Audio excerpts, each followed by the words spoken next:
You probably noticed some people have had a hair transplant and it's so obvious. It looks artificial. It doesn't look like natural hair. To me, hair transplantation is an art. And it's your job to ensure you find the right artist. You have to discuss with your surgeon who will be doing the design. Will the surgeon be doing the design?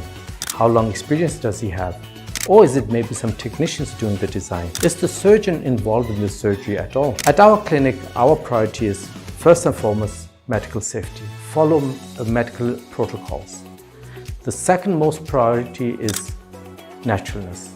We want your hair to look totally natural. We want nobody to be able to realize you had a transplant. It should be possible to see that this is transplanted hair or maybe if it's not transplanted. So, if you want a natural result, if you want a clinic where the priority is not just transplanting as many grafts as possible, but where the priority is to give you a result that you can be proud of, and nobody is actually going to suspect you had a transplant, then speak to us.